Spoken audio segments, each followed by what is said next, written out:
Imagine holding the most powerful position in an empire, yet feeling utterly alone. What if the very crown you wore was a symbol of your deepest isolation? Welcome to my channel Words of Time, and in this video dives into the untold stories of Europe's melancholy monarchs, revealing the heartbreaking personal sacrifices and profound solitude that defined their reigns, far beyond the gilded palace walls. Throughout history, monarchy has stood as one of the most visible and powerful institutions in human civilization.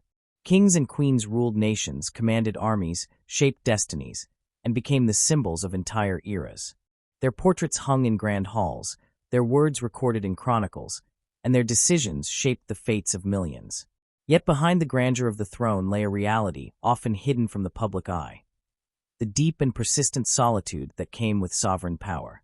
The crown, though gleaming in gold and precious stones, bore a weight that was both political and profoundly personal. To rule was to stand apart, and often to stand alone. The lives of monarchs were filled with ceremony and splendor, but also marked by confinement and constraint. From the moment of ascension, a ruler's life ceased to belong to them as an individual. Every gesture, word, and expression became part of a public performance, judged and interpreted by subjects, courtiers, and foreign powers alike. The expectations placed upon a sovereign were almost superhuman. They were to be wise yet decisive, compassionate yet strong, noble yet shrewd. Their lives unfolded within palaces that, despite their beauty, often became gilded cages. For every public triumph, there was a private sacrifice. The paradox of monarchy was that the higher one rose, the fewer people one could truly trust. In Europe, particularly from the medieval period through the early modern age, this paradox became deeply entrenched in the royal experience. Monarchs inherited not only thrones but legacies of divine right, where kings and queens were believed to rule by the will of God. This notion set them above ordinary mortals, but it also isolated them from the human connections that provide comfort and understanding. A ruler could not freely share fears, doubts, or vulnerabilities, for to do so might be seen as weakness. Every alliance carried political meaning, every friendship risked intrigue, and every love affair could become a scandal. Thus, many monarchs lived surrounded by people yet profoundly alone. Consider the great courts of Europe: Versailles under Louis XIV, the Escorial under Philip II of Spain, and the Tudor court of England under Henry VIII. Each was a world unto itself, governed by rigid etiquette, constant surveillance, and endless ceremony. The king or queen was at the center of attention, but rarely the center of affection. Courtiers flattered, ministers schemed, and ambassadors watched for signs of favor or displeasure. In such an atmosphere, genuine human connection became almost impossible. The royal family itself often reflected this distance, as children were raised by tutors and attendants rather than their parents, and marriages were arranged to secure alliances rather than affection. The weight of expectation bore heavily on monarchs from a young age. Many were groomed from childhood to assume the throne, surrounded by tutors who drilled them in statecraft, religion, and languages, but who rarely offered emotional warmth. They were taught to control their expressions, to suppress their desires, and to view others through the lens of duty. When they finally came to power, they were celebrated as symbols of continuity and strength, yet few understood the cost of such restraint. The crown did not merely represent authority, it represented separation. To wear it was to stand apart from all others. This theme of royal isolation is vividly embodied in the lives of several monarchs who became, in many ways, archetypes of the melancholy monarch. They were figures of immense power, yet their reigns were shadowed by personal loneliness, introspection, or emotional detachment. Their isolation was not always the result of external circumstance. Sometimes it was self-imposed, born of disappointment, mistrust, or an awareness of their own symbolic role. Each of these rulers reveals a different dimension of the solitude that came with sovereignty. Charles I of England serves as one of the earliest and most poignant examples. Deeply conscious of his divine right to rule, he saw his kingship as a sacred duty rather than a political position. Yet this belief, which gave him inner conviction, also set him apart from his people and his parliament. He was withdrawn, reserved, and unwilling to compromise, even when compromise might have saved his throne. His isolation grew both personal and political, as he became increasingly detached from the tumult of his nation. When civil war broke out, the distance between monarch and subject became literal and fatal. Even in captivity, Charles maintained a calm dignity that spoke of inner solitude rather than despair. His execution in the middle of the 17th century marked not just the end of his life, but the tragic culmination of a reign defined by the loneliness of absolute authority. In France, Louis XVI and Marie Antoinette faced a different kind of isolation. They lived within the opulent confines of Versailles, surrounded by courtiers, attendants, and constant luxury, yet both experienced an emotional vacuum that would contribute to their downfall. The rituals of the French court left no room for privacy, and every aspect of their lives was public spectacle. Despite being at the center of one of the most refined societies in Europe, Louis and his queen were cut off from genuine understanding and from the hardships of their people. Their isolation bred misunderstanding on both sides. The monarchs could not grasp the depth of popular discontent, while the public saw them as cold and detached. When the revolution came, the royal family found themselves truly alone, abandoned by many who had once bowed before them. The image of Marie Antoinette in captivity, stripped of her jewels and titles, remains one of the most haunting symbols of royal solitude turned into tragedy. Even monarchs whose reigns were marked by stability and success were not immune to this quiet burden. Queen Victoria of Britain, one of the most powerful and influential rulers in history, spent much of her life in mourning after the death of Prince Albert. Though she reigned over a vast empire and commanded the loyalty of millions, her personal life was defined by grief and withdrawal. For years, she avoided public appearances, retreating into seclusion at her residences in Scotland and the Isle of Wight. The public came to see her as a distant and melancholy figure, though her sense of duty eventually drew her back into the spotlight. Victoria's story illustrates that even a strong and capable monarch could not escape the isolating effects of both position and personal loss. In Russia, the Romanov dynasty produced some of the most striking examples of melancholy monarchs. Peter the Great, for all his vision and energy, was a man tormented by inner conflict. He dragged his country into modernity through force of will, but his personal life was scarred by betrayal, paranoia, and cruelty. His isolation stemmed from the sheer enormity of his task, to reform an entire nation that often resisted him. Later, Nicholas II would experience an even more tragic form of solitude. Gentle, devout, and family-oriented, he found himself unfit for the brutal demands of early 20th century politics. His inability to connect with his subjects and his growing dependence on questionable advisors deepened his alienation. When revolution came, he and his family were cut off from the world, their final days spent in imprisonment and uncertainty.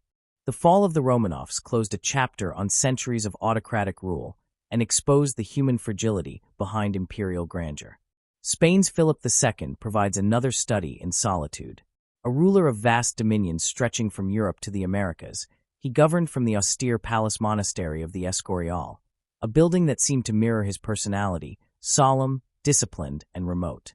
Philip was deeply religious, viewing his kingship as a divine mission, but this sense of sacred duty often manifested as emotional detachment. He worked tirelessly, personally reviewing documents and letters, but seldom allowed intimacy even within his family. His decisions, driven by piety and political calculation, often left him burdened with guilt and doubt. Despite his vast empire, he lived a life of spiritual and emotional isolation, one that reflected the lonely heights of absolute power. Monarchs were also victims of their own mythologies. The idea of the divine right of kings placed them in a realm apart from humanity. They were expected to embody perfection, wisdom, and moral purity. Any deviation from this ideal invited criticism or rebellion. As a result, many rulers developed a carefully guarded reserve, a habit of concealment that became second nature. They learned to mistrust emotion, to measure their words, and to hide their true thoughts. Even love, when it appeared, was fraught with risk. A monarch's choice of companion was rarely a matter of the heart. Marriages served dynastic purposes, and personal happiness was often sacrificed to political necessity. Some found solace in intellectual pursuits, art, or religion. Others sank into melancholy or excess as a way of coping with their isolation. The structure of monarchy itself reinforced this distance. The rituals of court life were designed to emphasize hierarchy and to remind everyone of the sovereign's unique status. Audiences were brief, formal, and choreographed. Physical proximity to the ruler was a privilege, often measured in steps and protocols. At the French court, for instance, the ceremony of the royal awakening, known as the lever, involved dozens of courtiers, each with a specific role, from handing the king his shirt to presenting his wig. These rituals, though meant to glorify the monarchy, also stripped it of spontaneity. Every act became performance, every gesture symbolic. For the monarch, there was no escape from observation. This isolation had profound psychological effects. Some rulers developed an almost mystical sense of destiny, seeing themselves as chosen instruments of fate. Others became paranoid, suspecting conspiracy in every shadow. A few turned to art and patronage as means of expression and connection. Louis XIV surrounded himself with artists, writers, and architects, building Versailles not just as a palace, but as a projection of his own grandeur. Yet even he, the Sun King, who seemed to command both admiration and awe, confessed in his later years to weariness and loneliness. His daily life was ruled by protocol, his friendships defined by hierarchy, and his private feelings hidden behind the mask of majesty. The paradox of royal isolation lies in its dual nature. It was both a product of circumstance and a necessary instrument of authority. A monarch who became too familiar risked losing the aura of sanctity that sustained the throne. Distance was essential to maintaining power. Yet that same distance prevented emotional connection, leaving rulers dependent on flattery and ritual. It was a system that demanded inhuman composure, but offered little human comfort. In the modern era, as constitutional monarchies replaced absolute rule, the nature of royal solitude evolved rather than disappeared. The pressures of public life, the scrutiny of the media, and the constraints of tradition continue to shape the emotional lives of kings and queens. The British monarchy offers a vivid example of this transition. Queen Elizabeth II, who reigned for over 7 decades, was admired for her sense of duty and restraint, but her public composure often concealed personal sorrow. The demands of monarchy left little room for ordinary family life, and moments of personal crisis, such as the death of Princess Diana, exposed the continuing tension between public expectation and private feeling.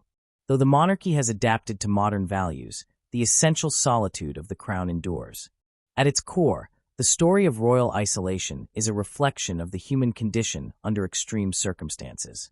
Power magnifies every emotion and limits every freedom. To govern is to bear responsibility for the happiness of others while being deprived of one's own. The monarch stands as both symbol and servant, elevated yet constrained. The paradox is timeless. Those who seem to possess everything often live in quiet deprivation of the simplest human needs: companionship, trust, and understanding. This solitude, however, also fostered moments of introspection and greatness. Many rulers, confined by duty and expectation, turned inward, finding in their isolation a source of depth and reflection. They became patrons of art, architecture, and learning, seeking through culture what life denied them in intimacy. The melancholy that shadowed their reigns often inspired works of enduring beauty, palaces, music, and literature that continue to define the civilizations they once ruled. In this sense, their loneliness became part of their legacy, woven into the cultural fabric of their nations. The weight of the crown has always been both literal and metaphorical. It signifies authority, continuity, and the burden of representation. To wear it is to carry the expectations of a people, the judgment of history, and the scrutiny of every age. The monarch's isolation is not merely emotional, it is existential. Surrounded by luxury, they live under constant observation, their lives scripted by tradition and duty. Their solitude is not the absence of people, but the absence of equality. They may be loved, but they are rarely known. They may be admired, but they are seldom understood. When we look back at the long lineage of Europe's rulers, from medieval kings cloaked in divine right to modern constitutional sovereigns bound by public opinion, we see that the essence of monarchy has always involved a measure of separation. Power demands distance, and distance breeds loneliness. The regal portraits that hang in galleries across the continent capture this truth in their stillness. Behind the rich fabrics, the jewels, and the confident gazes lies something quieter, a sense of introspection, even melancholy. These faces, painted to project authority, also hint at the solitude behind the throne. The story of Melancholy Monarchs is not one of failure, but of humanity. It reveals that even those who hold the greatest power cannot escape the universal longing for understanding and connection. The crown elevates, but it also isolates. The throne commands obedience, but it seldom provides companionship. And though the music of ceremony may sound triumphant, beneath it runs a quieter note, a reflection of the inner silence that so often accompanies sovereignty. The weight of the crown is therefore more than a symbol of rule. It is a measure of the loneliness that comes with being set apart from all others, destined to stand above, yet forever alone. Beyond the glittering surface of royal life lies a deeper, more intimate story, one that reveals how the same forces that glorified monarchy also crushed the spirits of those trapped within it. For all the splendor and ceremony, the palace could be the loneliest place on earth. The walls that protected the sovereign from the outside world also kept them imprisoned inside a life they had not chosen. The paradox of monarchy reached its most poignant expression in the lives of those who could not reconcile personal longing with public duty, whose hearts grew weary beneath the constant weight of expectation. Among them, few figures capture this torment more hauntingly than Empress Elizabeth of Austria and King Ludwig II of Bavaria. Their lives, though lived in different ways, were bound by a shared yearning for freedom and a growing disillusionment with the roles they were forced to play. Empress Elizabeth, known to the world as Sisi, entered history as both an icon of beauty and a symbol of sorrow. Born into a Bavarian noble family, she was raised in a setting far more relaxed than the rigid discipline of the Habsburg court she would later join. When she married Emperor Franz Joseph at a young age, she was thrust overnight into a world of immense formality and endless scrutiny. The Viennese court, steeped in centuries of protocol, valued obedience, restraint, and appearances above all else. For a young woman of independent spirit, this was suffocating. Sisi found herself surrounded by attendants who reported her every move, confined by rules that dictated when she could speak, how she should dress, and even how she should spend her days. What to others seemed like privilege felt to her like captivity. Her aversion to court life became evident early in her marriage. While Franz Joseph was devoted to his duties and to his wife, his deep sense of obligation to the empire left little room for emotional closeness. Sisi, in turn, grew increasingly restless. She found solace in travel, spending long periods away from Vienna under the pretext of health cures. The Alps, the Mediterranean, and later even distant lands like Greece became her refuges. She felt freer on horseback than on a throne, more herself among mountain trails than amid gilded halls. The further she fled from the court, the more she became an enigma to her people, a queen who seemed to vanish from the very empire she was meant to represent. Her obsession with beauty became another form of escape. Sisi's image was one of ethereal perfection, maintained through strict diets, elaborate hair rituals, and daily exercises that consumed hours. This devotion to appearance was not mere vanity. It was a desperate attempt to preserve some sense of control in a life where almost everything was dictated by others. She once remarked that the only thing truly her own was her body, and even that she felt slipping away under the constant gaze of the court. Her legendary beauty became both armor and prison, an identity she cultivated to defend herself from the emptiness within. The tragedy of Sisi's life deepened as the years passed. She suffered from the loss of her children, from chronic melancholy, and from a sense of purposelessness that no travel or ritual could cure. Though she was adored by her husband and admired across Europe, she never found peace. The Empress's detachment grew so complete that even her attendants described her as a ghost within her own household. When she was assassinated in Geneva by an anarchist in the late 19th century, it was as if fate had finally reached a woman who had spent her life running from it. Her death, sudden and violent, ended a life that had long been shadowed by quiet despair.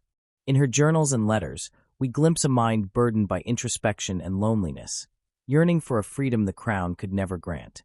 King Ludwig II of Bavaria, her cousin, embodied a different yet equally poignant form of royal solitude.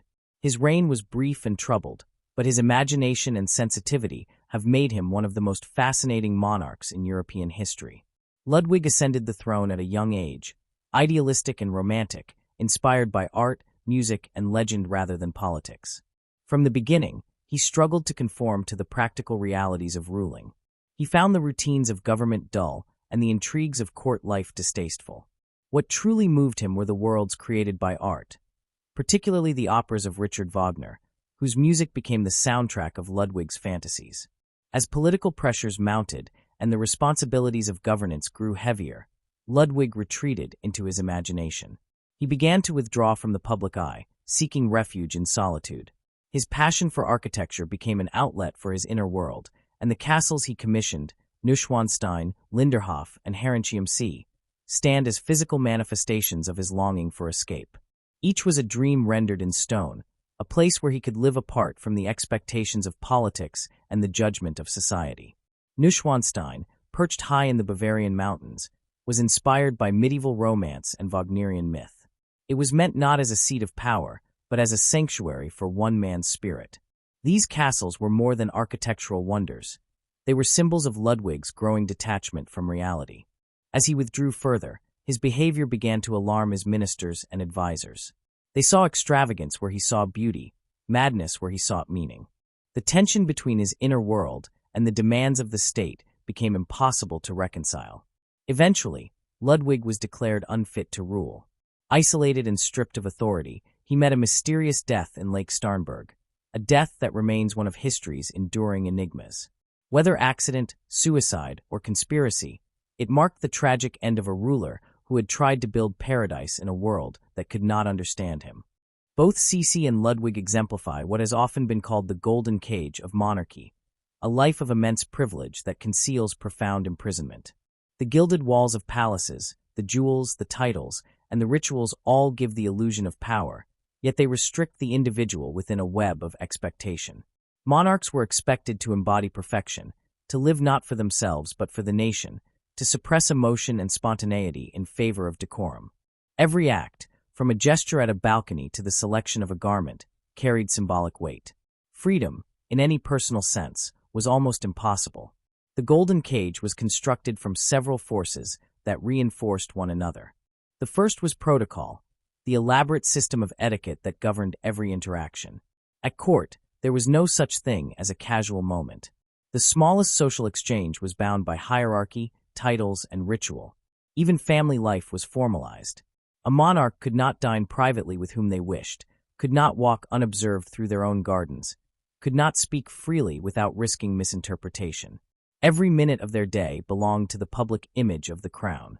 This relentless performance eroded individuality and fostered emotional exhaustion. The second force was marriage, an institution that for rulers was rarely personal. Royal marriages served political strategy, uniting dynasties or securing alliances. Love was often secondary, if not entirely irrelevant. Many monarchs entered unions arranged when they were still children, paired with partners they barely knew or did not understand. These relationships, though presented to the public as ideal, were often fraught with distance, resentment, or quiet resignation. In such marriages, affection was a luxury, duty came first. The resulting loneliness could be crushing, particularly for those who longed for genuine emotional connection. The third element of the golden cage was public expectation. Monarchs were never allowed to forget that they were symbols, not individuals. Their private joys and sorrows were judged through the lens of national identity. They were expected to be constant, gracious, dignified, and composed, even in grief. When they failed to meet these standards, they faced criticism not just as people, but as embodiments of the state itself. The gaze of the public could be as confining as the walls of the palace. Even the moments meant to bring joy, a coronation, a wedding, a birth, became performances staged for the world. For those with artistic or sensitive natures like Elizabeth and Ludwig, this environment was unbearable. They found themselves suffocating in splendor. Their efforts to reclaim individuality were often dismissed as eccentric or self-indulgent. Sisi's obsessive attention to her appearance and Ludwig's fantastical building projects were, in truth, desperate efforts to construct spaces where they could exist on their own terms. Yet even these acts of defiance became part of their legend, reinforcing the image of monarchs as creatures of myth rather than human beings in pain. The golden cage phenomenon was not confined to any single country. Across Europe, from Russia to England, rulers experienced similar tensions between duty and desire. The more elaborate the court, the stronger the walls of confinement. The very rituals designed to honor the monarch became mechanisms of control. Every bow, every procession, every portrait reinforced a hierarchy that placed the sovereign at the center yet made escape impossible. The irony of monarchy was that the crown, which symbolized authority, often left its wearer powerless over their own life. This imprisonment could manifest in different ways. For some, it led to emotional withdrawal and depression. For others, it fueled rebellion and scandal. A few sought meaning in religion, seeing faith as the only refuge from human expectation. Others turned to art, travel, or solitude. Yet whatever path they chose, the underlying reality remained. Their lives were not their own. The burden of representation outweighed the freedom of selfhood. The palace, with its mirrors and marble, reflected their grandeur but not their humanity. Even the spaces of royal life mirrored this contradiction. The grand halls and ornate chambers were designed for display, not comfort. Privacy was rare, silence even rarer. Servants were always present, even in moments of intimacy. Letters were intercepted, conversations overheard, movements reported. A monarch's own bedroom could be a stage for ceremony. Such constant exposure bred a kind of psychological fatigue. Over time, many rulers developed masks, public faces that concealed their true feelings. Behind smiles and gestures of grace, they carried the silent knowledge that they were forever performing. The psychological toll of this existence cannot be overstated. It fostered a sense of alienation that extended beyond personal relationships to a broader disconnection from reality. In Cece's restless travels and Ludwig's dreamlike retreats, we see two responses to the same condition. One sought distance through movement, the other through imagination. Both were acts of escape from a world that demanded perfection but denied peace. Their tragedies lie not only in their deaths, but in the slow erosion of their inner selves long before the end came. Their stories also reveal how the golden cage could become self-reinforcing. The more a monarch withdrew, the more they were misunderstood. The more they were misunderstood, the further they retreated. Public fascination with their eccentricities only deepened their isolation. In Elizabeth's case, her beauty and mystique turned her into a legend, yet the legend obscured the woman. In Ludwig's, his castles became tourist marvels, but their creator's sorrow remained a private wound. The world admired the symbols while ignoring the suffering that had created them. What makes their isolation especially tragic is that it stemmed from qualities that might have flourished in another life: sensitivity, imagination, independence. In ordinary circumstances, these traits could have inspired creativity and joy. Within monarchy, they became liabilities. A ruler who felt too deeply risked paralysis. One who dreamed too freely risked ridicule. The crown demanded restraint above all else, and those who could not conform paid a heavy price. Yet even in their suffering, figures like Cece and Ludwig reveal something essential about the human need for freedom. Their attempts to carve out private worlds, however doomed, were expressions of a timeless struggle. The desire to live authentically within an inauthentic system.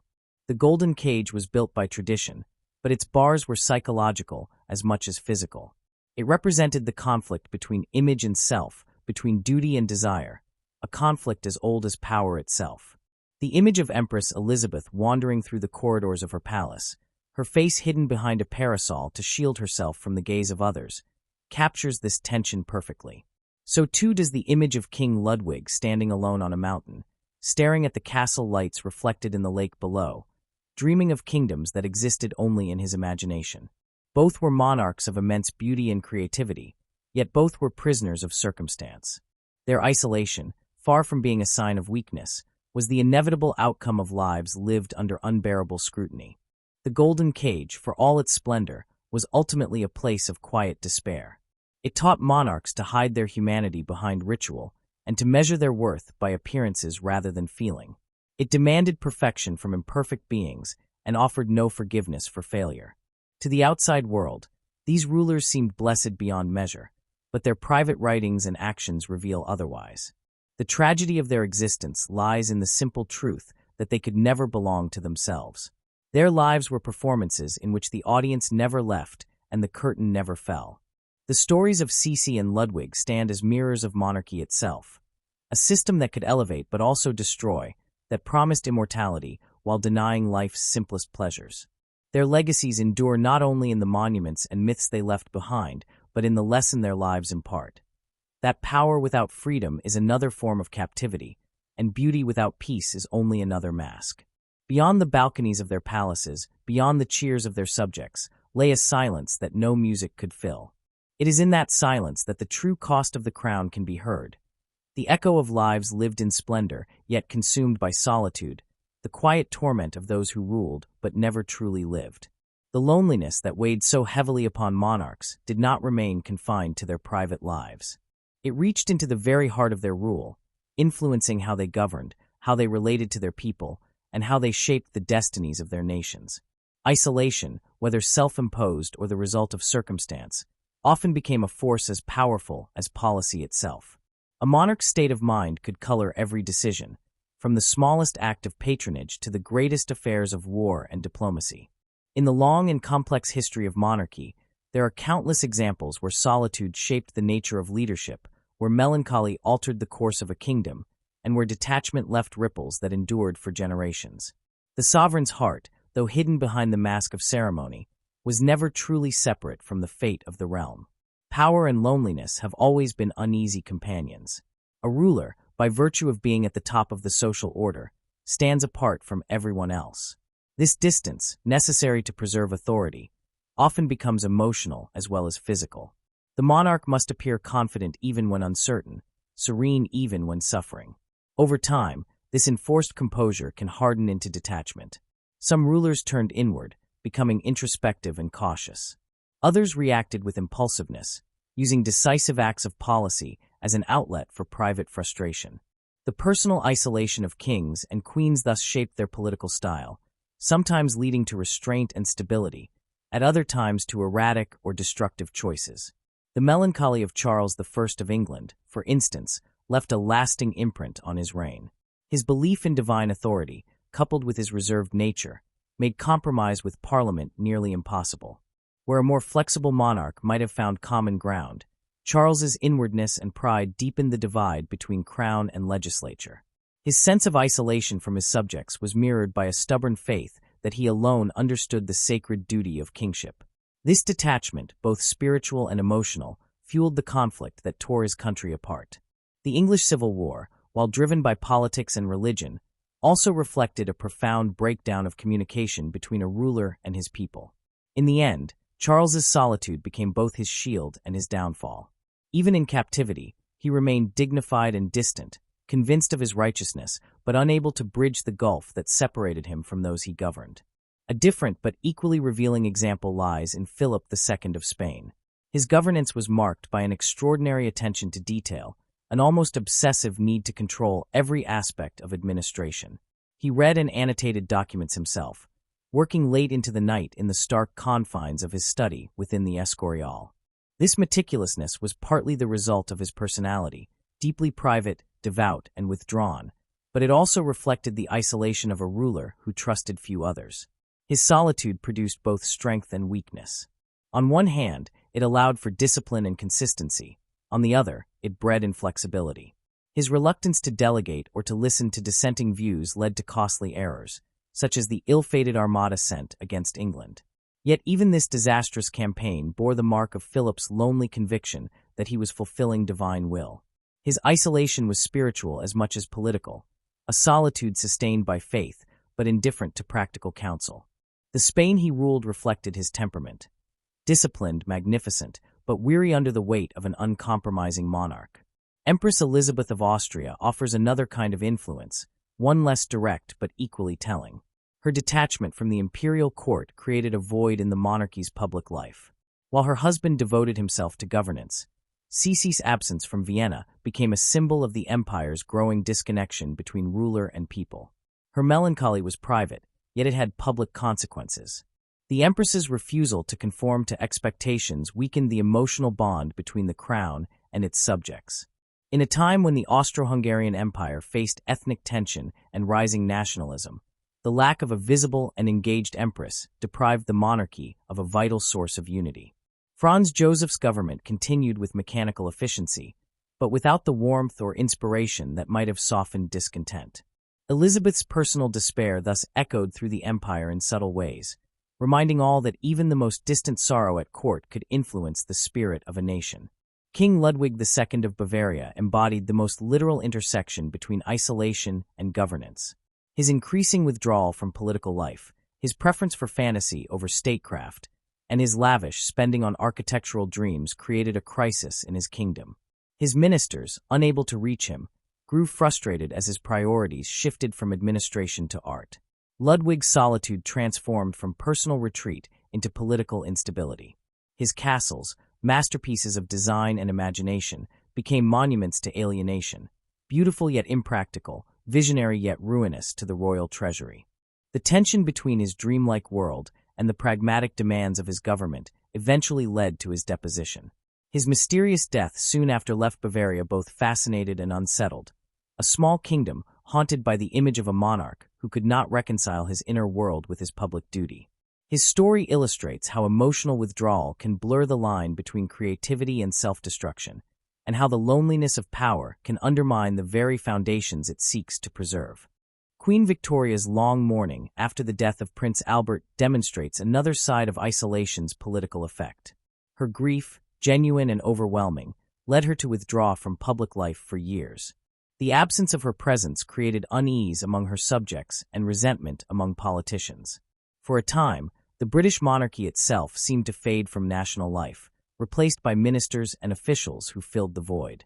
Yet, in the long run, her mourning transformed into a symbol of devotion and endurance. What began as emotional retreat became, through public reinterpretation, a form of moral authority. The people who once criticized her for her seclusion later revered her as the embodiment of constancy and duty. In her case, personal isolation, though initially harmful to her public image, evolved into one of the defining aspects of her legacy. It showed that solitude could, paradoxically, deepen a monarch's mystique and even strengthen the emotional bond between ruler and nation once the period of withdrawal had passed. The psychological burdens carried by these rulers often seeped into their political decisions in unexpected ways. Loneliness can sharpen perception or cloud judgment. It can inspire compassion or foster suspicion. A monarch isolated from genuine counsel might rely too heavily on intuition or superstition, mistaking solitude for divine insight. Conversely, a lonely ruler might develop a heightened empathy for the suffering of others, using personal melancholy as a bridge to understand the pain of their subjects. History shows examples of both. Some monarchs, deprived of trust, turned tyrannical, mistaking distance for authority. Others, like Frederick William of Prussia, who was known for his austerity and discipline, transformed their isolation into moral rigor, seeing themselves as fathers to their people rather than companions. The effects of solitude were never uniform, but they were always profound. The ripple effects of a ruler's isolation extended beyond the palace walls. The temperament of a monarch often set the tone for the entire court, and by extension, the entire country. When a sovereign was vibrant and engaged, the court mirrored that vitality. When withdrawn or melancholy, the atmosphere darkened. Ministers adapted to the moods of their rulers, either growing cautious in their decisions or exploiting the monarch's detachment to pursue their own agendas. The people, in turn, responded to the image projected from above. The emotional state of one person, magnified through ceremony and representation, could influence the morale of millions.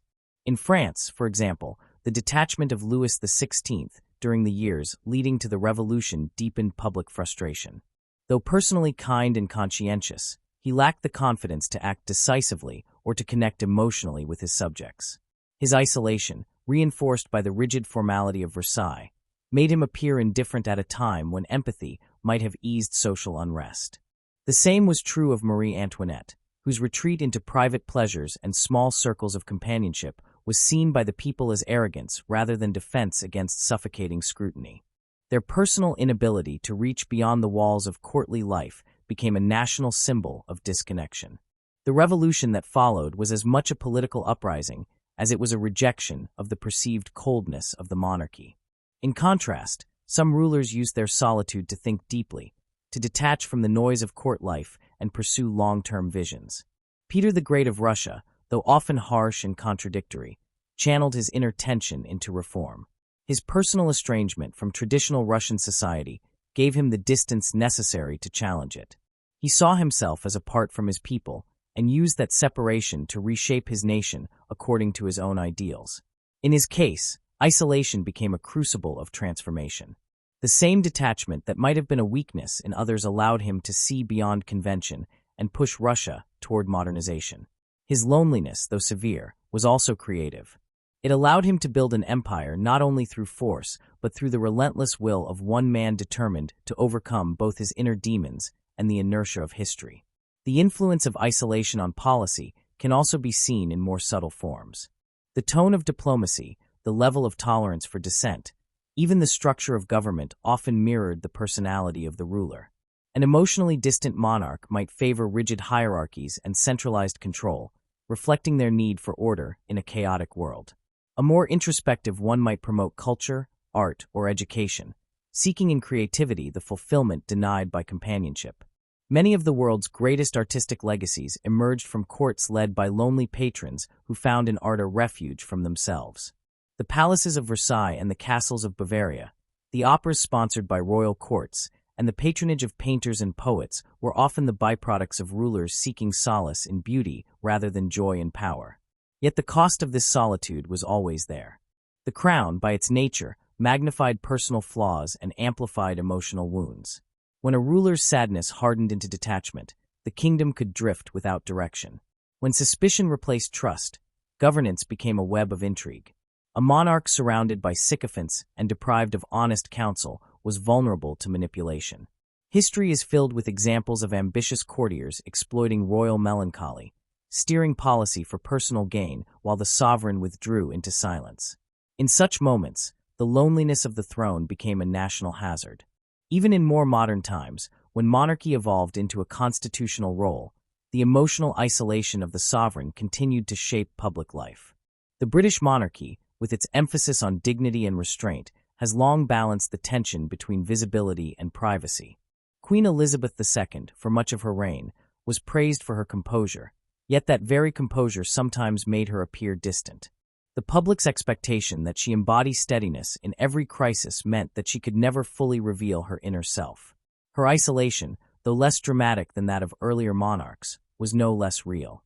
Yet in her case, solitude became a source of strength rather than despair. She turned restraint into a virtue, demonstrating that emotional discipline could coexist with compassion.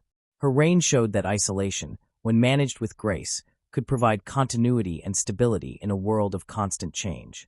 As historians look back on these figures, their solitude is no longer seen merely as weakness or eccentricity. Modern interpretation has shifted from judgment to empathy. The kings and queens once criticized for coldness or extravagance are now understood as human beings trapped in roles that denied them humanity. The psychological toll of monarchy has become a subject of reflection, not ridicule. Where earlier generations might have condemned Charles I for pride, or Elizabeth for vanity, or Ludwig for madness, today we see in them the consequences of an impossible burden, the expectation to be both human and more than human at once. This change in perspective reflects a broader evolution in how society understands leadership and emotion. The image of the Stoic ruler has given way to recognition that vulnerability and introspection can coexist with strength.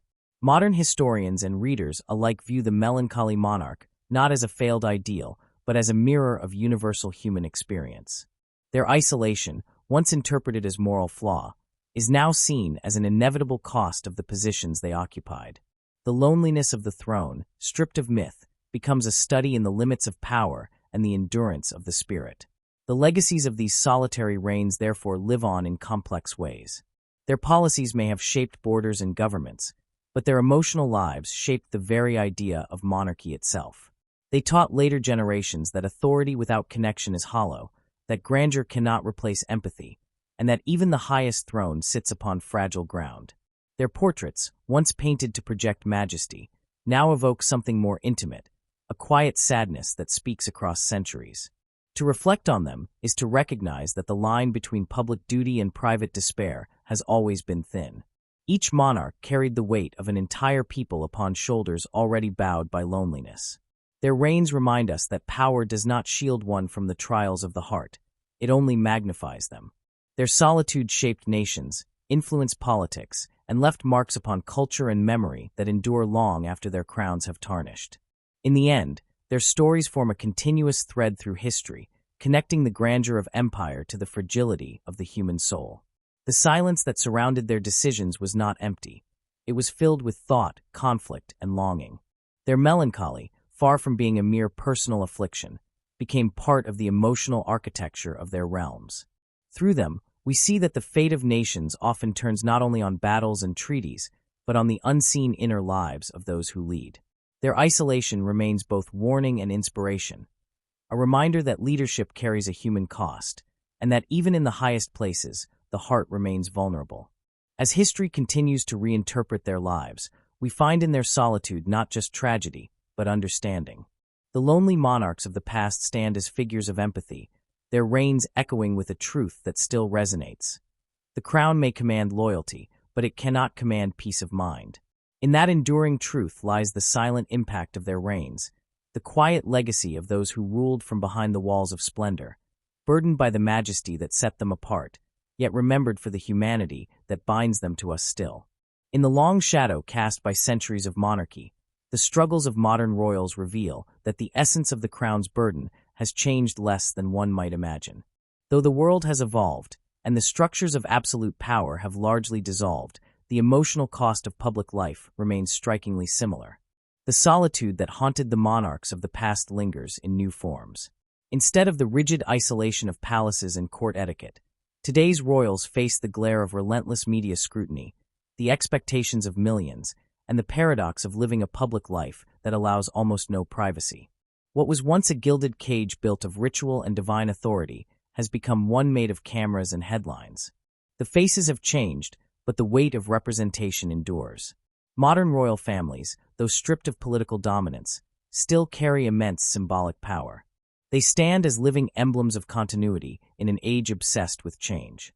Yet the pressures that come with that symbolism can be as psychologically demanding as any that their ancestors endured.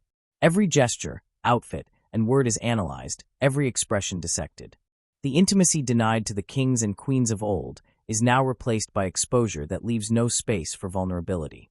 The result, paradoxically, is the same, a deep tension between personal authenticity and public expectation. The British royal family, perhaps the most visible in the modern world, has become a case study in this transformation. For generations, it has sought to balance tradition with relevance, discretion with accessibility. Queen Elizabeth II's reign was marked by an extraordinary steadiness, a calm exterior that became both her shield and her signature.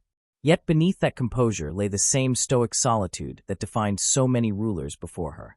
Her lifelong commitment to duty often came at the expense of emotional openness, and though the world revered her for it, one cannot ignore the human cost of such restraint. She was admired precisely because she revealed so little of herself. The model of royal conduct she embodied was one of discipline, control, and constancy, a legacy inherited from the age when monarchy still demanded the suppression of the self for the sake of the institution. In contrast, the younger generations have lived through an era when openness about personal struggles is increasingly valued. The late Diana, Princess of Wales, marked a turning point in the public understanding of royalty as emotional beings. Her willingness to speak openly about loneliness, depression, and the suffocating expectations of royal life broke through the silence that had long surrounded the private suffering of monarchs.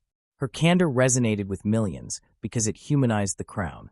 For the first time in modern history, a royal figure publicly articulated what had always been whispered behind palace walls: that privilege does not protect the heart from pain. Diana's vulnerability redefined what it meant to be royal in the public imagination. Her story, however, also illustrated the danger of exposure. The same media that initially embraced her ultimately consumed her privacy, and in the end, her peace. The echoes of her experience continue to shape the institution she left behind. Her sons, now grown, have spoken openly about the psychological effects of grief and the pressures of living under constant scrutiny. Their honesty marks a generational shift in the royal approach to mental health. Where earlier monarchs concealed emotion as a sign of strength, contemporary royals are learning to frame openness as another form of resilience. This change reflects broader social awareness. Mental health is no longer a matter of shame, but of understanding. Yet even as society grows more compassionate, the tension between the private individual and the public role remains unresolved. The throne still demands composure, and the public still projects expectations that no human being can fully meet. Across Europe, similar dynamics unfold within other royal families. The House of Orange in the Netherlands, the royal household of Sweden, and the monarchies of Spain and Norway all navigate a world where their relevance depends not on divine authority, but on emotional connection with their citizens. This connection, however, comes at the price of constant exposure. Modern monarchs must be approachable yet dignified, relatable yet regal. Their marriages, their parenting, their personal struggles, once private matters, are now subject to public debate. The contrast between past and present lies not in the disappearance of the golden cage, but in its transparency. The walls are made of glass, and though the world can see inside, escape remains just as difficult. The public's fascination with royal life stems from its inherent contradiction. People desire both to revere and to humanize royalty. They want their monarchs to be extraordinary, yet also to reflect the same vulnerabilities that define ordinary life. This dual demand creates emotional strain. The expectation to be both symbol and person, ideal and human, often leads to the same kind of psychological burden that plagued rulers centuries ago. The difference is that today's monarchs must carry that burden before an audience that never looks away. In the age of social media, the monarch's solitude is no longer silent. It is performed in real time, judged instantly by millions. What makes the modern situation even more complex is the changing understanding of mental health itself. Where earlier generations saw melancholy as weakness or divine punishment, contemporary thought views it as part of the human experience. This shift has allowed for more empathy toward both the living and the long dead. Historians, psychologists, and the general public now interpret the emotional struggles of past monarchs through the lens of mental well-being rather than moral failure. A ruler once described as mad or erratic might now be understood as suffering from depression, anxiety, or trauma brought on by the pressures of absolute authority. Take, for instance, the story of King George III of Britain, once mocked and vilified as mad. For much of history, his mental illness was used to symbolize the decline of monarchy itself. Today, his condition is understood with compassion. What earlier generations saw as a divine curse or a sign of incompetence is now recognized as a medical reality that afflicted a man doing his best within the limits of his time. The reinterpretation of his suffering underscores the progress society has made in understanding the link between mental health and leadership. It also invites reflection on how many other rulers, from Charles VI of France to Ludwig II of Bavaria, might have been struggling not with character flaws, but with psychological disorders exacerbated by the unnatural isolation of power. If these figures were alive today, their experiences might have been met not with scandal or condemnation, but with empathy and support. Modern approaches to mental health emphasize communication, therapy, and community, resources that were unthinkable for those trapped within the etiquette and expectations of the royal courts of old. The monarchs of history bore their anguish in silence because they had no language to describe it and no safe space to share it. Their solitude was compounded by ignorance, by the belief that emotion was something to be mastered, not expressed. The very qualities that made them appear strong in the eyes of their contemporaries, reserve, dignity, composure, were often symptoms of deep internal conflict. Today's understanding helps us reinterpret the legends that surround these figures. Empress Elizabeth's obsessive pursuit of beauty, once dismissed as vanity, can be seen as an expression of anxiety and compulsion born of trauma. Ludwig's retreat into fantasy, once labeled madness, now appears as a creative response to loneliness and depression. Even the stoic silences of rulers like Philip II or Queen Victoria can be read as coping mechanisms in worlds that demanded emotional suppression. This reappraisal does not diminish their achievements or their failures. It enriches them by restoring their humanity. The study of their mental states allows us to see them not as marble statues or tragic archetypes, but as people navigating the unbearable contradictions of power. Modern royals benefit from a society that, while still demanding, offers at least the possibility of understanding. Their openness about personal struggles helps destigmatize mental health issues for others. When a member of a royal family speaks candidly about therapy or anxiety, it sends a message that even those born into privilege are not immune to emotional pain. This transparency, once unimaginable, has become part of the monarchy's adaptation to the 21st century. It allows these figures to maintain relevance not through grandeur, but through relatability. The new image of royalty is less about perfection and more about perseverance. Yet, despite this evolution, the fundamental dilemma remains. The crown, whether absolute or symbolic, still separates its bearer from ordinary life.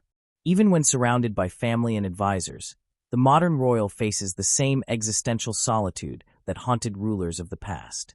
The sense of always being observed, of having one's identity defined by others, creates a psychological distance that no amount of empathy can entirely erase. The monarch, then as now, lives in a space between self and symbol, where authenticity is both expected and constrained. This continuity across centuries underscores a deeper truth about human nature. The desire for recognition and the need for privacy coexist uneasily in everyone, but in a monarch they collide with inescapable force. The past and the present reveal that the human heart, even when adorned with crowns, remains vulnerable to the same fears: loneliness, inadequacy, loss, and the longing to be understood. The modern discourse on mental health has given words to what earlier monarchs endured in silence. It has allowed society to acknowledge that power and privilege do not shield one from despair. If anything, they amplify it by removing the comfort of equality. The conversation around royal mental health also mirrors broader changes in how society perceives leadership. Once authority required distance, now it demands connection. The old ideal of the unflinching ruler has given way to one of empathy and transparency. But this shift has its own challenges. The expectation that royals must be both relatable and flawless, open yet dignified, compassionate yet unerring, can be as exhausting as the rigid formality of the past. The pressures of the modern crown may differ in form, but not in intensity. The glare of the public eye is the new throne room, and the judgment of millions replaces the whispers of courtiers. The enduring fascination with royalty, ancient and modern, lies in the tension between appearance and reality.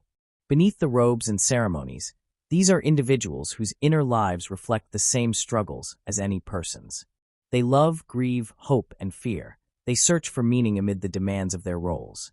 The tragedies of history remind us that their pain was real, not symbolic. Their solitude, though wrapped in splendor, was no less isolating than that of any soul yearning for understanding.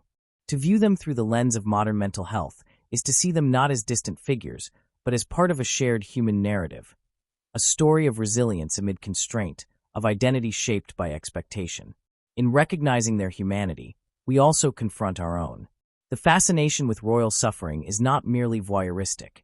It reflects an awareness of the cost of visibility, of what it means to live without the freedom to be oneself. The melancholy monarchs of history and the reflective royals of today remind us that no amount of wealth or prestige can replace emotional fulfillment. They stand as mirrors of society's evolving relationship with vulnerability, showing how every era defines strength in its own way. Where once strength meant silence, it now means honesty. Where once emotion was a private burden, it is now a shared experience. The empathy that contemporary audiences extend toward both the living and the dead marks a moral progress that transcends monarchy itself. It affirms the idea that understanding suffering is a form of justice, that to humanize those once elevated beyond reach is to reconcile history with compassion. The crown, in all its forms, has always been a test of endurance. Those who wore it carried not only the hopes of nations, but the weight of isolation that comes with being seen, yet never truly known. As time moves forward, the stories of these figures, past and present, continue to echo. They remind us that the struggle for authenticity, the desire for peace of mind, and the quest for understanding are not limited by status or century. The faces in royal portraits and the images on modern screens belong to people bound by the same thread of vulnerability that runs through every human life. Their tears may fall behind palace doors, but they belong to the same world of emotion that binds all hearts. The evolution from divine monarchs to public figures has not lifted the emotional weight of the crown. It has merely changed its shape. The isolation of the past has become the exposure of the present, and both reveal the same truth: that the cost of representing something greater than oneself is the sacrifice of selfhood. The modern awareness of mental health allows us to see this cost with clearer eyes and deeper empathy. The echoes of royal melancholy reach across centuries, speaking not of weakness but of endurance, not of failure but of humanity. The monarchs who once stood alone in candlelit chambers and those who now stand before flashing cameras share a common fate: to live lives that belong as much to history as to themselves. Their struggles, once hidden, now invite understanding rather than judgment. And in that understanding lies a quiet redemption, not only for them, but for all who have ever felt unseen beneath the gaze of the world. The crown may glitter, the titles may endure, but beneath them beats the same fragile heart that has always defined the human story, one that seeks, above all, to be understood. Across the centuries, the image of the crown has gleamed as a symbol of authority, glory, and continuity. Yet behind that brilliance lies a truth often hidden in the shadows of history. To understand the true cost of royalty is to look beyond the ceremonies and portraits, beyond the gilded halls and endless rituals, and to listen instead to the silences that filled those spaces. The monarchs whose stories linger in our collective memory were not only rulers of nations, but also captives of their own circumstance, their lives shaped by the invisible confines of duty, expectation, and solitude. Their struggles, once dismissed as eccentricities or tragic curiosities, reveal a shared human story, the conflict between personal desire and the unyielding demands of representation. In tracing these lives, one begins with the melancholy figures of the past whose isolation became legend. Empress Elizabeth of Austria, known to history as Sisi, stands as one of the most haunting examples of royal loneliness. Her reign was marked not by political intrigue or conquest, but by an unrelenting search for freedom within a life that denied her any. She detested the formality of the Viennese court, finding in its endless etiquette a suffocating repetition that eroded her spirit. Her obsession with beauty and physical perfection was not vanity, but an escape, a way to control something in a world where she controlled so little. The more she retreated into personal rituals and travel, the further she drifted from the reality of her role. Her detachment became both her refuge and her undoing, a quiet rebellion against the empire's expectations and an act of despair disguised as independence. Then there was King Ludwig of Bavaria, the dreamer king whose imagination built castles that seemed to belong more to myth than to Europe's political landscape. His palaces, Neuschwanstein and Linderhof, were not mere architectural wonders, but physical manifestations of his withdrawal from the world. Ludwig's retreat into solitude and fantasy reflected a deeper anguish, a longing for purity in an age corrupted by politics and industrial ambition. His people saw him as eccentric, his ministers as unstable, but his story mirrors that of countless rulers before and after him who sought to replace companionship with creation, to trade reality for beauty when both seemed irreconcilable. His mysterious death only deepened the sense that his life had been a struggle between the responsibilities of power and the unbearable weight of existing apart from ordinary life. Queen Victoria, whose reign defined an era, endured a different kind of solitude. Her widowhood transformed her into a figure of somber endurance, her grief stretching across decades. Though she presided over the expansion of an empire, her private world contracted into one of mourning. Her devotion to memory and ritual turned her into both symbol and prisoner of national stability. Her isolation was emotional rather than physical, a chasm created by loss and sustained by the very reverence of those who depended on her image. For the public, her restraint embodied strength. For the woman herself, it was a lifelong sentence of composure. Even monarchs like Philip of Spain or George of England reveal in their histories the emotional costs of leadership. Philip's introspection and religious zeal isolated him within his own conscience, turning governance into a form of penance. George, whose mental illness was once derided, has since been understood as a victim of his own physiology and the relentless pressures of kingship. Their stories demonstrate that the crown magnifies human frailty rather than erases it. The palace, far from being a sanctuary, became the stage where personal turmoil played out under the gaze of courtiers and subjects alike. As time progressed, the forms of isolation changed but never disappeared. The transition from absolute monarchy to constitutional symbolism did not free the royals from scrutiny. It merely altered its nature. The loneliness of confinement gave way to the loneliness of exposure. The same distance that once kept rulers separate from their subjects is now enforced by the glare of public attention.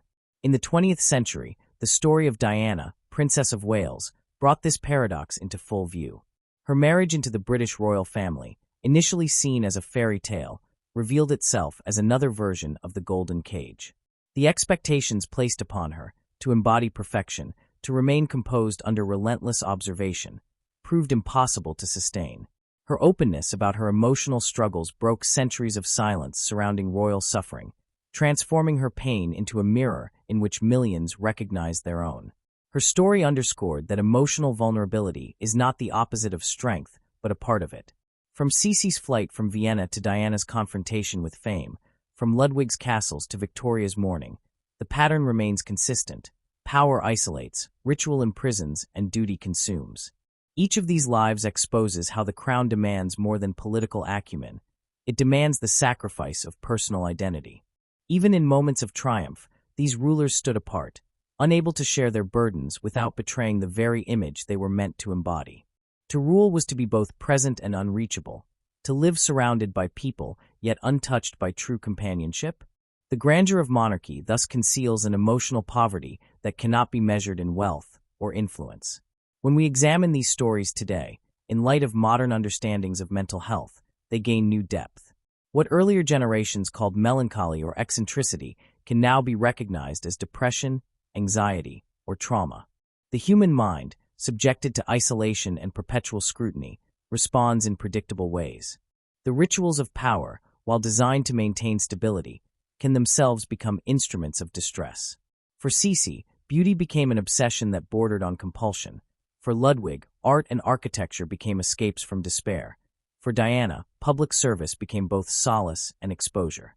The same conditions that elevated them, visibility, duty, and symbolism, also eroded their sense of self. In this recognition lies the true poignancy of their lives. They remind us that titles and crowns, no matter how radiant, cannot shield the soul from loneliness. The tragedy of royalty is that it amplifies both the best and worst of human nature.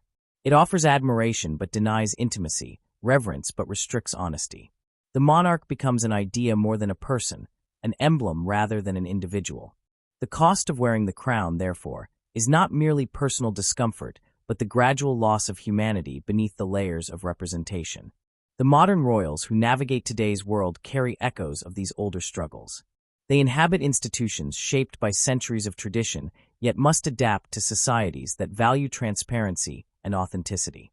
When members of royal families speak publicly about emotional well-being or the pressures of their roles, they do more than modernize their image. They reclaim a humanity that history once denied them.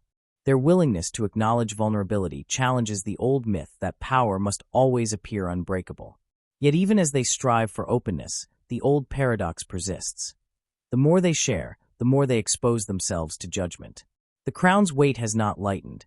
It has simply shifted from the confines of protocol to the arena of public opinion.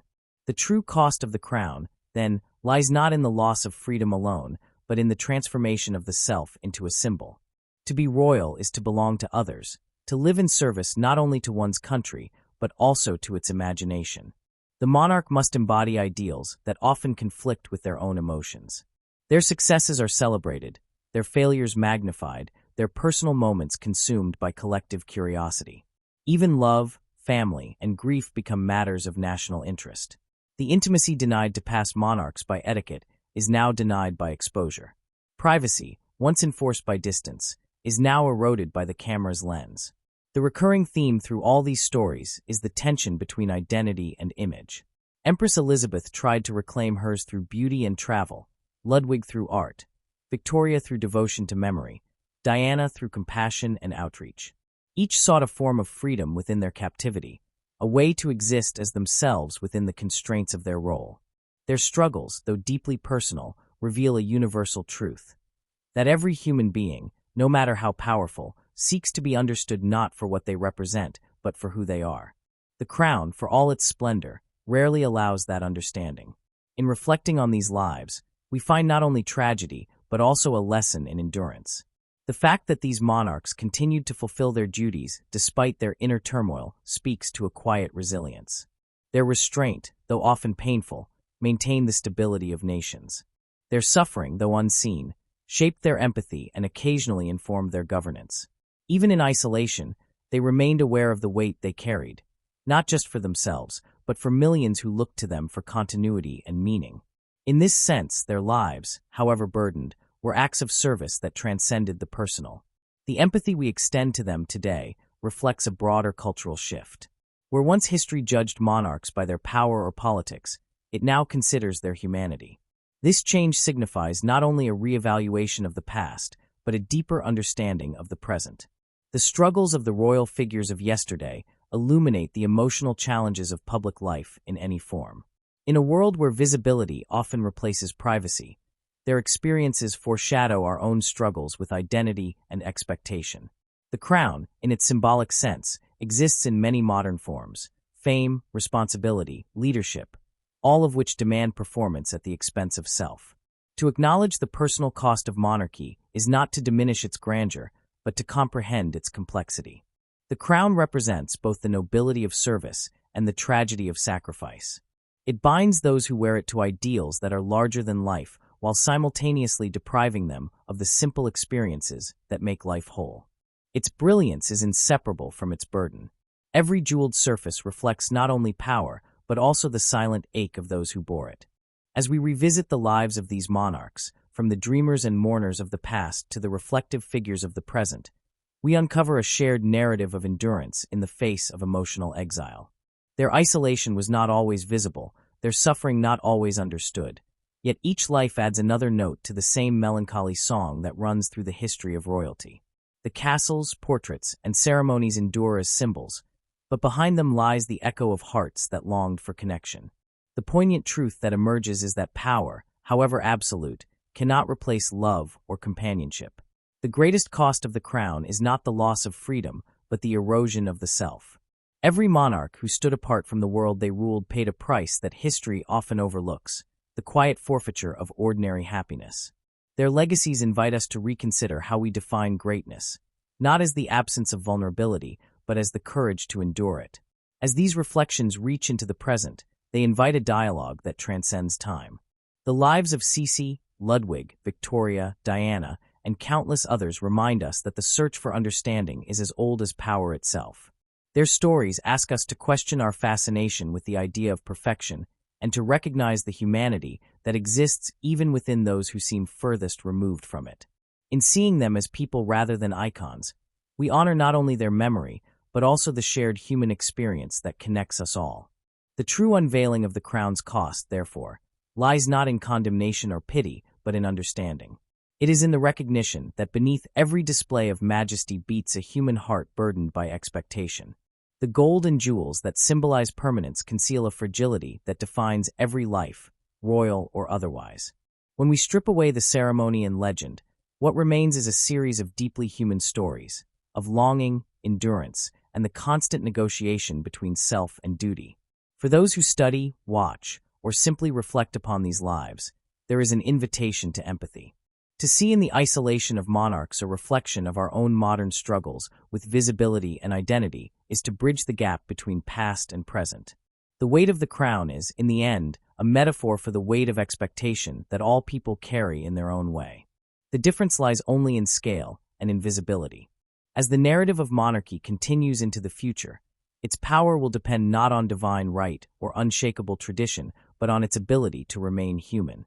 The modern royal, much like the melancholy monarchs of old, must find balance between image and individuality, between serving others and preserving the self. The lessons drawn from history serve not as warnings alone, but as reminders of resilience, that even within the confines of duty, there can be dignity, and within solitude, a quiet kind of grace.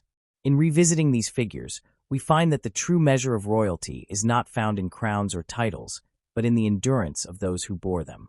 Their pain, their restraint, their rare glimpses of joy, all combine to form a portrait of humanity at its most exposed. The crown may still shine, but its brilliance is no longer mistaken for ease. It is instead recognized as the reflection of sacrifice.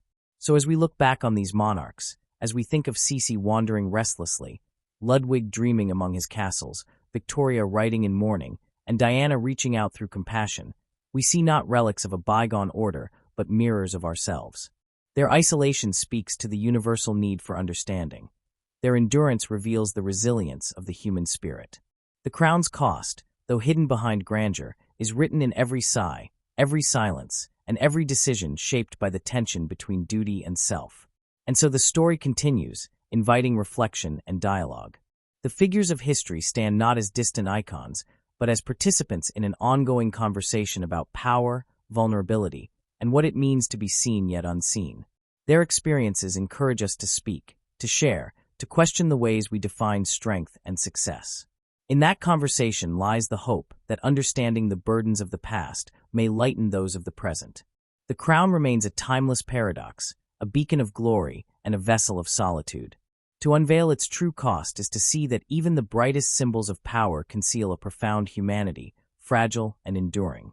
The monarchs who bore it remind us that no life, however elevated, escapes the universal search for connection. Their stories endure not because they ruled, but but because they felt. And in recognizing their humanity, we honor the quiet truth that beneath every crown lies a heart that beats like any other.